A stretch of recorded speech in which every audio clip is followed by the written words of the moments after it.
आदर दोस्तों, मैं हूं शहजाद आलम बरनी। आप देख रहे हैं द बरनी शो। आज मैं अपने शो में जो मुद्दा लेकर के आया वो मुद्दा है उत्तर प्रदेश की राजनीति में क्या असदुद्दीन ओवैसी की वजह से 2022 के विधानसभा चुनाव में बीजेपी जीत गई। तरह तरह के इल्जाम चलते हैं। राजनीति में एक दूसरे पर कीचड़ उछालना आम है। एक दूसरे को बचाने के लिए अपने आप की तरफ से एक नई मनगढ़ंत कहानियां लिखी जाती हैं। ऐसा आमतौर पर राजनीति में होता है। लेकिन कुछ चीजें सोशल मीडिया पर जो वायरल होती हैं उनकी सच्चाई की पड़ताल करना बेइंतहा जरूरी हो जाता है। असदुद्दीन ओवैसी की पार्टी 97 सीटों पर चुनाव लड़ी, लेकिन कोई बहुत अच्छा प्रदर्शन नहीं कर पाए। आधा प्रतिशत वोट भी उत्तर प्रदेश का उन्हें नहीं मिला। 0.49% ही सिर्फ वोट इकट्ठा कर पाए, जबकि 25% के करीब सीटों पर चुनाव लड़े थे। ऐसे में सोशल मीडिया पर कुछ तस्वीरें और कुछ आंकड़े वायरल हो रहे हैं। एक तस्वीर है, बड़ी मजेदार है, जिसमें देश के गृह मंत्री अमित शाह असदुद्दीन ओवैसी की फोटो पर माल्यार्पण करके उसको प्रार्थना करते हुए दिखाई दे रहे हैं और ऊपर कुछ कैप्शन दिए जा रहे हैं कि अगर असदुद्दीन ओवैसी ना होते तो शायद बीजेपी नहीं जीतती। साथ में कुछ लिस्ट भी दी गई हैं, कुछ सीट उत्तर प्रदेश की, जिनमें दावे किए गए हैं कि ये सीटें जो हैं, अगर ऑल इंडिया मजलिस इत्तेहादुल मुस्लिमीन चुनाव ना लड़ी होती तो शायद समाजवादी पार्टी इन सीटों को जीत जाती। लेकिन उन सीटों के जीतने से भी क्या चुनावी समीकरण बदल जाते, क्या सत्ता बदल जाती, ये अपने आप में बड़ा मामला है। बीजेपी 255 सीटें अकेली जीती। गठबंधन की मिलाकर के 270 का आंकड़ा पार हो गया, तो दूसरी तरफ गठबंधन मात्र 125 सीट भी कवर नहीं कर पाया और बुरी तरह से हार गया। ऐसे में कुछ सीटों का जो जिक्र किया जा रहा है उनमें खासतौर से बिजनौर है, शाहगंज है, सहारनपुर की नकुड़ है, कुर्सी विधानसभा है, सुल्तानपुर है और औरई है। ये 6 विधानसभाओं का जिक्र किया गया है। डेटा दिया गया है, उस डेटा को हमने इलेक्शन कमीशन की वेबसाइट से मैच किया। वो डेटा कुछ हद तक गलत है, लेकिन जो उसमें मैसेज है वो कहीं हद तक सही है कि असदुद्दीन ओवैसी की पार्टी अगर इन सीटों पर चुनाव ना लड़ती तो समाजवादी पार्टी चुनाव जीत सकती थी। तो आइए थोड़ा आंकड़े पे बात करते हैं। चुनाव आयोग का यह आंकड़ा है, हम आपको दिखाते हैं कि क्या रहा है आंकड़ा। सबसे पहले शुरुआत करते हैं बिजनौर से। बिजनौर से आरएलडी यानी कि गठबंधन के टिकट पर चुनाव लड़े नीरज चौधरी। नीरज चौधरी को 95,720 वोट मिले, जबकि बीजेपी की कैंडिडेट सूची को 97,165 वोट मिले और 1,445 वोट से बीजेपी जीत गई। इसी सीट पर ऑल इंडिया मजलिस इत्तेहादुल मुस्लिमीन चुनाव लड़ी। मुनीर अहमद उसके कैंडिडेट थे। 2,290 वोट उनको मिले, यानी जीत का मार्जिन जो था वो एमआईएम की वोट से कहीं कम था। अगर ये वोट आरएलडी के यानी कि गठबंधन के कैंडिडेट पर जाता तो बीजेपी यहां चुनाव नहीं जीती थी।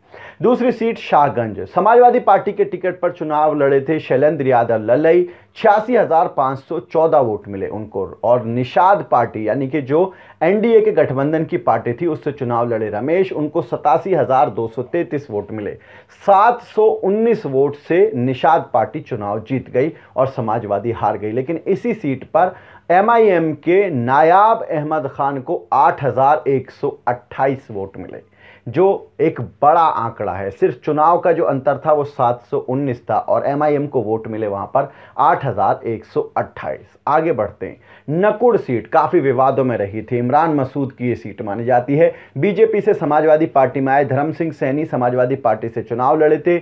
1,03,799 वोट इनको मिले, जबकि बीजेपी पर मुकेश चौधरी को टिकट दिया गया। बीजेपी के कैंडिडेट को 1,04,114 वोट मिले। 315 वोट से बीजेपी नुकुड़ पर जीत गई। इसी सीट पर एमआईएम से रिजवाना चुनाव लड़ी थी, उनको 3,593 वोट मिले। यह आंकड़ा बाकायदा इलेक्शन कमीशन की वेबसाइट पर भी आप देख सकते हैं। यानी जीत का मार्जिन 315, एमआईएम की कैंडिडेट रिजवाना को मिले 3,593 वोट। ये सीट भी बीजेपी जीत गई। कुर्सी विधानसभा का भी जिक्र गया, जिसमें समाजवादी पार्टी से चुनाव लड़े थे रमेश कुमार वर्मा। 1,18,503 वोट मिले, जबकि बीजेपी के साकेंद्र प्रताप को 1,18,720 वोट मिले।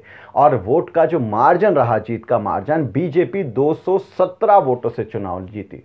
लेकिन इसी सीट पर कुमैल अशरफ खान एमआईएम से चुनाव लड़े। 8,541 वोट मिले कुमैल अशरफ को। बीजेपी मात्र 217 से जीती, एमआईएम को 8,541 वोट मिले। अगली सीट आपको दिखाते हैं सुल्तानपुर से समाजवादी पार्टी से अनूप संडा चुनाव लड़े थे। 91,706 वोट उनको मिले, जबकि बीजेपी के विनोद सिंह को 92,715 वोट मिले। जीत का मार्जिन रहा 1009 वोट से चुनाव जीती बीजेपी। इसी सीट पर एमआईएम के मिर्जा अकरम बेग को 5,251 वोट मिले। जीत का मार्जिन 1000, एमआईएम को वोट मिले 5000। बीजेपी ये सीट भी जीत गई। अगली सीट पर आते हैं औरई अंजानी समाजवादी पार्टी से चुनाव लड़ी थी। 92,044 वोट मिले समाजवादी पार्टी को। और उसी सीट पर बीजेपी से चुनाव लड़े दीनानाथ भास्कर, उनको 93,691 वोट मिले।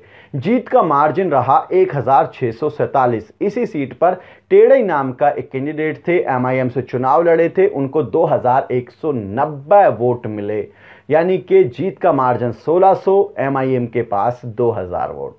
अब आप समझिए कि 6 सीट हैं जिनका जिक्र बाकायदा सोशल मीडिया पर हो रहा था कि ये सीटें, हालांकि उसमें कुछ डेटा का गड़बड़ था, इसलिए हमने इलेक्शन कमीशन की वेबसाइट से इस डेटा को लिया है। ये 6 सीट वाकई में ऐसी हैं कि जिन पर जीत का मार्जिन एमआईएम को मिलने वाली वोट से कम रहा है। अगर ये वोट एमआईएम की जगह समाजवादी पार्टी को या गठबंधन को पड़े होते तो जो है ये शायद समाजवादी पार्टी या गठबंधन इन सीटों को जीत जाता। लेकिन सवाल ये उठता है कि राजनीति में कोई चुनाव क्यों नहीं लड़ेगा भला, या किसी के लिए कोई चुनाव क्यों छोड़ेगा? सवाल सबसे बड़ा ये उठता है। क्या आप भी असदुद्दीन ओवैसी को या एमआईएम को जिम्मेदार मानते हैं कि बीजेपी की जीत का उत्तर प्रदेश में जिम्मेदार एमआईएम या असदुद्दीन ओवैसी हैं, या फिर नहीं? आप इस पूरे मामले को किस तरह से देखते हैं, अपनी राय जरूर बताएं। वीडियो के नीचे कमेंट बॉक्स है, उस कमेंट बॉक्स में जाकर के अपनी राय हमें जरूर बताएं। आज के इस एपिसोड में इतना ही। हमारी आपसे रिक्वेस्ट है, इस वीडियो को शेयर जरूर करें और हमारे चैनल को सब्सक्राइब जरूर करें। और आप हमें सोशल मीडिया पर यानी इंस्टा, ट्विटर और फेसबुक पर फॉलो करने के लिए वीडियो के नीचे जो लिंक्स दिए हुए हैं उन लिंक्स पर जाकर आप हमें सोशल मीडिया पर फॉलो कर सकते हैं। बहुत बहुत शुक्रिया।